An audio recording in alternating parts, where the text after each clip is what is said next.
They trained me to type reports, not to carry a rifle. They said women weren't meant for combat. But when an entire unit went missing behind enemy lines, I was the only one they could send. I didn't have orders to fight. I didn't have permission to fail. I had one mission: walk into enemy territory and come back alive. This is the story they never wrote down, because I wasn't supposed to survive it. My name is Margaret Maggie Collins. In 1943, the United States Army officially listed me as a clerk. That word followed me everywhere, on documents, on rosters, on doors I was allowed to enter and those I wasn't. Clerk. It meant I typed reports while others fought. It meant I handled maps but never crossed them. It meant I wore a uniform that people barely noticed. I was stationed at a temporary army camp in northern France, close enough to the front lines that artillery thunder shook the ground at night. The camp was a maze of canvas tents, muddy paths, and tired men who smelled of oil, smoke, and exhaustion. Women like me were useful, but invisible. I worked long hours organizing reconnaissance notes, updating route maps, and filing reports from patrol units. Over time, I stopped needing to look at references. I remembered terrain instinctively: road bends, elevation changes, likely ambush points. Maps stayed in my head. That was my mistake, because someone noticed. It happened on a rain-soaked night in early autumn. Rain blurred the edges of the camp, turning everything into shadows and reflections. I was inside the command tent, revising a map, when voices rose sharply near the entrance. A patrol had failed to return. Radio contact was dead. The route they were assigned was critical for the next offensive. Without their coordinates, an entire operation would move blind. I heard boots stop behind me. "Collins?" I turned. The captain stood there studying me in a way that made my stomach tighten. Not dismissive, evaluating. "You've been tracking this sector," he said. "Tell me what you remember." I didn't hesitate. I pointed to the map and described the terrain, where the road narrowed, where rubble created blind spots, where movement slowed naturally. The tent went quiet. The captain exchanged looks with another officer. Then he said something that changed my life. "We need someone to go in." My breath caught. "The village is under enemy control," he continued. "We need eyes on the ground, someone who can move through without attracting attention." I knew what he meant before he said it. "A woman," he said. There was no ceremony, no dramatic music, just the quiet understanding that I had crossed an invisible line. They handed me a rifle, not a standard infantry weapon, but a lightweight carbine, enough to defend myself, not enough to win a battle. My uniform was adjusted. My helmet didn't fit perfectly. No one pretended this was ideal. "You're not ordered to engage," the captain said. "You're ordered to observe." I nodded. Fear didn't come all at once. It came in pieces, while checking the rifle, while tightening my boots, while stepping away from the tent. I crossed the edge of the camp alone. The village lay ahead, dark and silent, partially destroyed by earlier shelling. Windows were hollow, streets were narrow, perfect for ambush. Every step forward felt final. I stayed close to walls, counting breaths, listening more than looking. No gunfire, no voices, only the sound of rain hitting stone. That silence told me everything. I wasn't welcome. I reached the first intersection and stopped. From here on, every decision would matter. This wasn't a map anymore. This was real. And for the first time, I understood something clearly. I wasn't brave because I wanted to be. I was brave because turning back was no longer an option. I took another step forward. Swallowed sound. My boots pressed into wet stone, and the echo felt louder than it should have. I froze, listening, counting seconds. Nothing moved. No voices. No engines. Only the rain. Steady and patient, like it had all the time in the world. I stayed close to the buildings, my shoulder brushing against cracked walls and broken doors. The rifle felt heavier now, not because of its weight, but because of what it meant. Until tonight, it had only been an object. Now it was a decision. I passed a shattered storefront. Inside, overturned chairs and broken glass lay untouched, frozen in time. Civilians had left in a hurry, or they hadn't left at all. That thought followed me as I moved deeper. Every intersection forced a choice. Left meant shadow. Right meant light from a distant fire. I chose shadow every time. I remembered the captain's words, "Observe, don't engage." But war doesn't always allow clean instructions. A sudden sound stopped me. Boots on stone. I pressed myself into a doorway as 2 enemy soldiers passed less than 10 feet away. Their voices were low, casual. One of them laughed.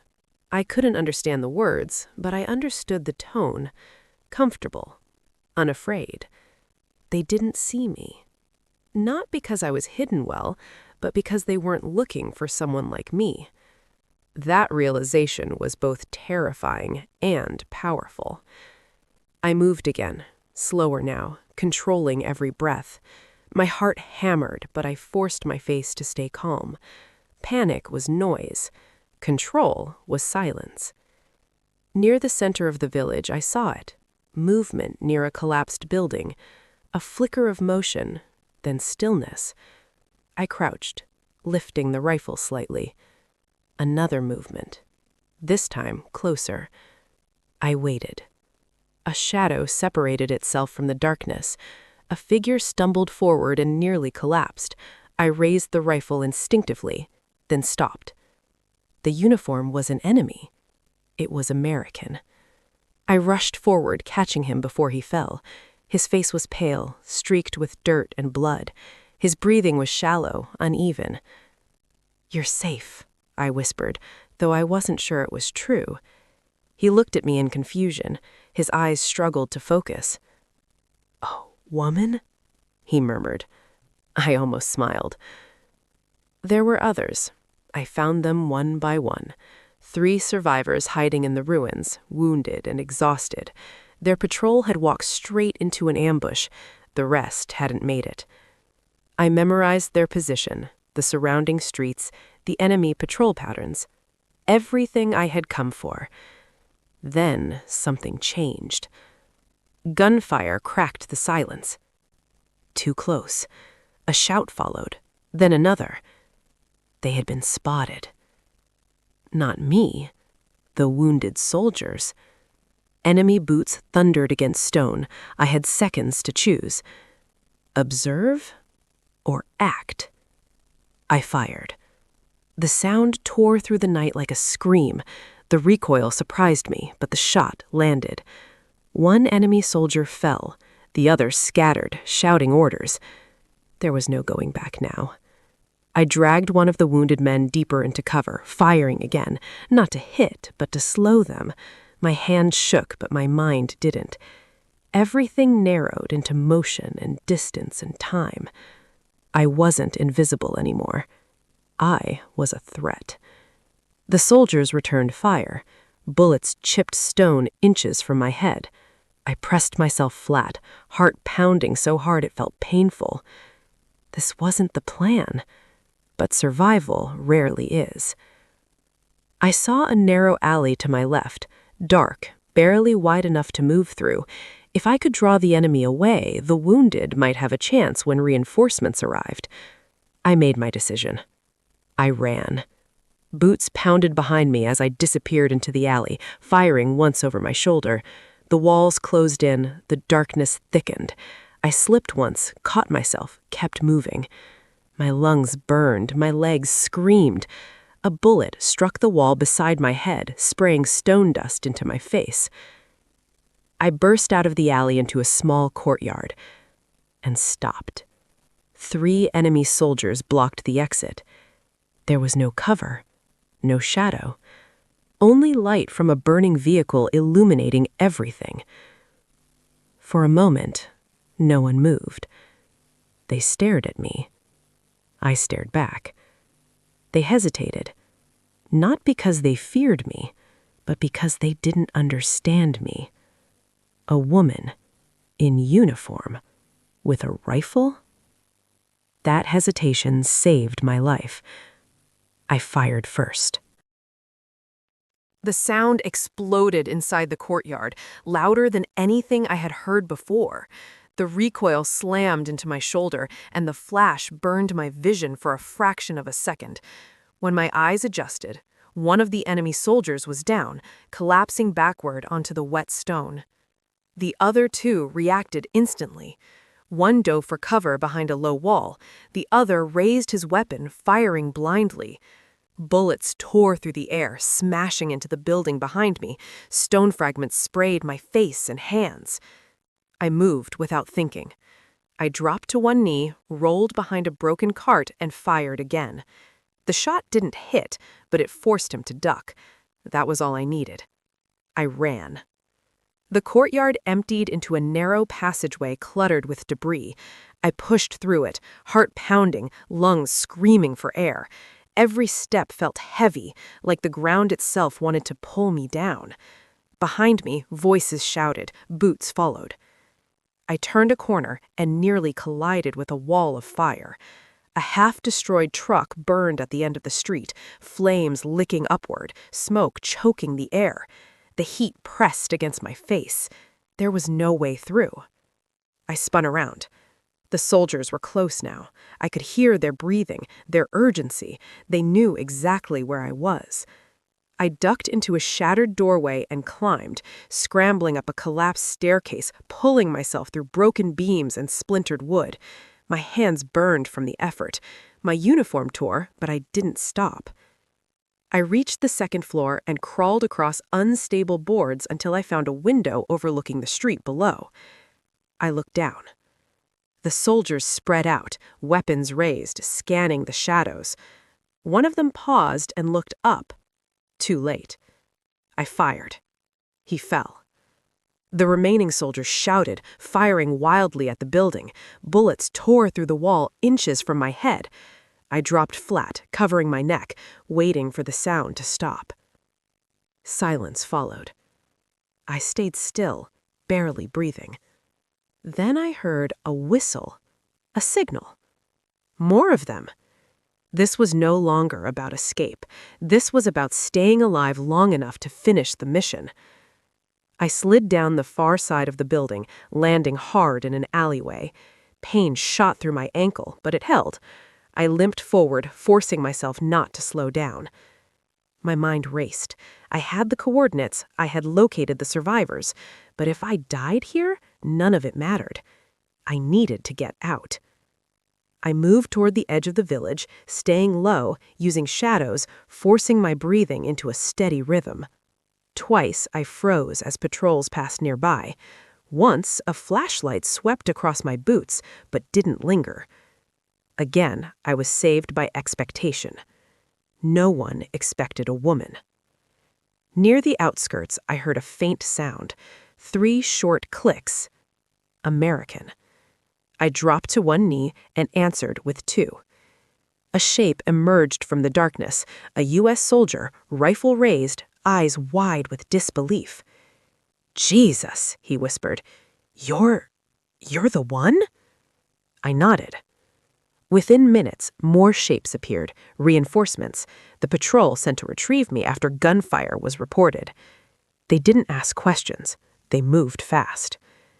As we pulled back toward friendly lines, the village behind us erupted in chaos, shouts, gunfire, confusion, but it was fading, getting smaller.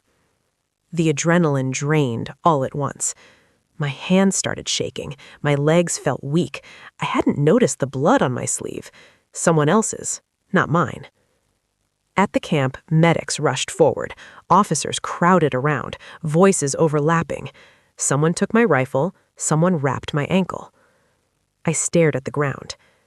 I couldn't stop seeing faces. The captain knelt in front of me. "Did you get the coordinates?" I nodded and recited them from memory. Perfect. Exact. His expression changed, not relief, but something heavier. "Good work," he said quietly. "Good work." That was all. Later, alone in the tent, I washed my hands in a metal basin. The water turned dark. I scrubbed harder, but the shaking wouldn't stop. I had fired a weapon before, training, controlled drills. This was different. Those men wouldn't go home. And because of me, neither would I. Sleep didn't come. When it did, it brought images, firelight, falling bodies, hesitation on unfamiliar faces. By morning, the camp was already moving. Orders were given, troops advanced using the coordinates I had provided. The operation succeeded. No one mentioned the cost. I returned to my desk, back to maps, back to reports. But something had shifted. Soldiers looked at me differently now, not with disbelief, but recognition. I wasn't invisible anymore. And that scared me more than the mission ever had. Because once you're seen in war, you're never truly safe again. Being seen in war is not the same as being respected. By the second day after the village operation, my name had moved faster than I ever had. I heard it whispered near supply tents, spoken carefully in mess lines, mentioned in briefings when officers thought I wasn't listening. The clerk who crossed enemy lines, the woman who fired back, the one who came out alive. No one asked how. They just assumed survival meant strength. I returned to my desk, but the desk no longer felt like mine. Men paused when they passed me. Some nodded, some stared. A few avoided my eyes entirely. The captain called me into the command tent that afternoon. There was no small talk. "We're short on people who can move unnoticed," he said. "You've proven you can operate under pressure." Operate. Like a machine. There's another mission. I expected that. What I didn't expect was the map he unrolled. It wasn't near the front line. It was deep.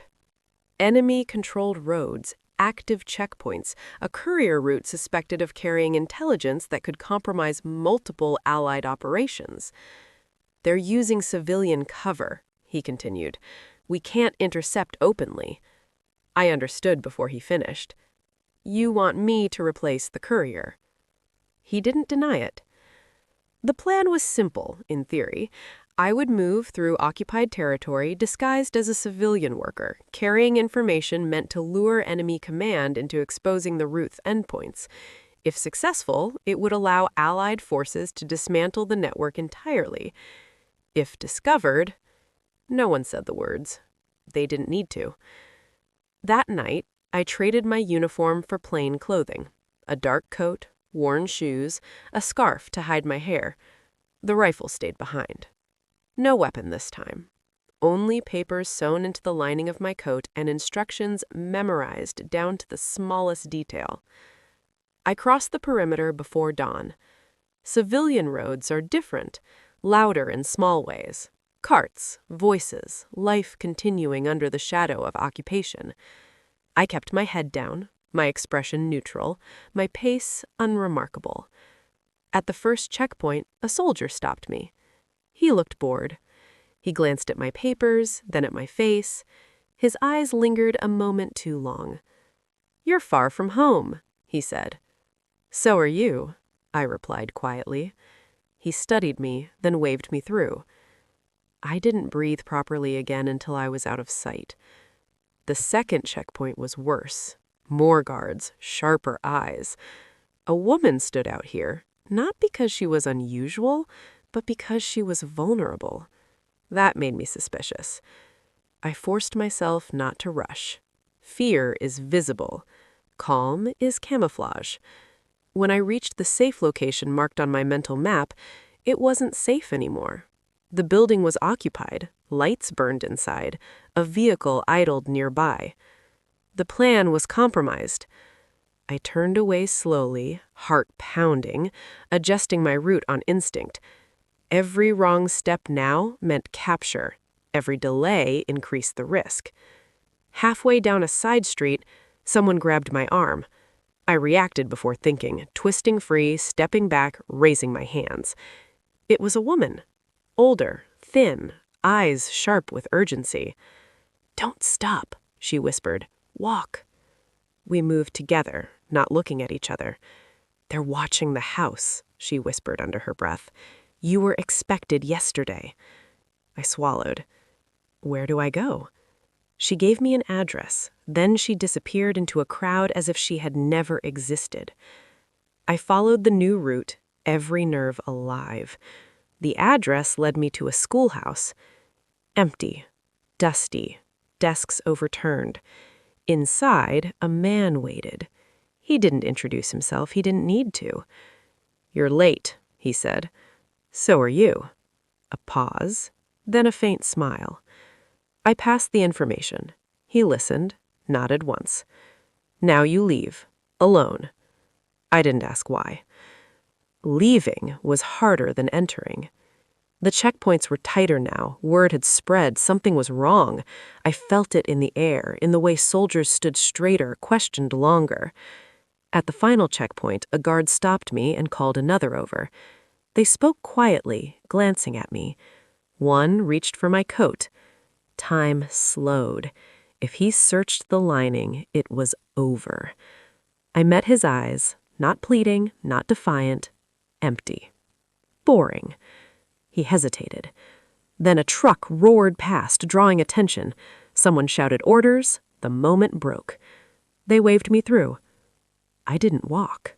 I didn't run. I survived. Back at camp, the captain didn't congratulate me. He didn't thank me. He simply said, "It worked." The network was exposed, intercepted, neutralized. Lives were saved, mine included. But something else was lost. When I lay down that night, I realized I could no longer remember who I had been before the war. Not clearly, not fully. The woman who typed reports had vanished. In her place was someone who knew how easily a life could end, and how quietly. And I knew something else now, too. This wouldn't be my last mission. War doesn't let go of people who prove useful. War doesn't ask if you're ready. It simply decides when you're needed again. 2 weeks after the courier mission, the captain sent for me one last time. I knew it was coming. There was a look officers got when they were about to take something from you. Time, safety, or the illusion that you could return to who you once were. He didn't waste words. "This is the final phase," he said, pointing to a map already worn thin by fingerprints and urgency. "Enemy command is relocating. We know where. We don't know when." I studied the map. A rail yard, supply lines, a narrow window. "They're using the trains to move senior officers," he continued. "We need confirmation before air support moves in." Confirmation? I would go in, observe, verify identities, and signal. No extraction team this time. No margin for error. I nodded. That night, I packed lightly. Civilian clothes again, papers again, memory again. The same body that had learned to carry fear quietly. The rail yard was alive even at dawn. Steam, metal, voices echoing off iron walls. I blended in with workers, my head down, hands steady. My heart beat slowly now, not because I wasn't afraid, but because fear had become familiar. I spotted them near the platform. Officers, clean uniforms, different posture, surrounded by armed escorts. This was it. I moved closer, pretending to adjust a crate, counting faces, memorizing insignia. One of them turned his head and looked directly at me. For a second, time stretched thin. Recognition flickered across his face. Not certainty, suspicion. He spoke to the man beside him. They moved. Toward me. I stepped back, then again, merging into the flow of bodies. The signal point was ahead, but so were they. I changed direction, forcing myself to look annoyed, inconvenienced, human. A hand grabbed my arm. Papers. I handed them over.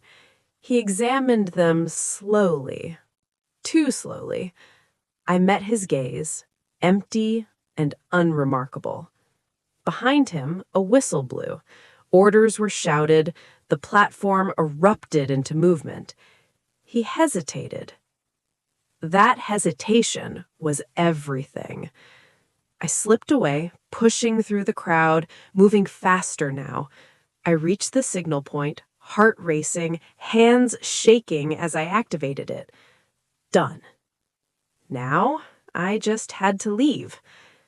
I didn't make it 10 steps. Someone shouted behind me. Boots followed. I ran. The rail yard turned into chaos. Steam hissing, metal screaming, people scattering. I ducked between rail cars, climbed, jumped, fell hard onto gravel. A shot rang out. Pain flared in my side. I kept moving. I reached the outer fence, hands slick with blood, breath tearing at my lungs. I climbed, tore my coat, dropped on the other side, and didn't stop running until my vision blurred. I collapsed in a field miles away, the world spinning, rain soaking into my clothes. When I woke, the war was quieter.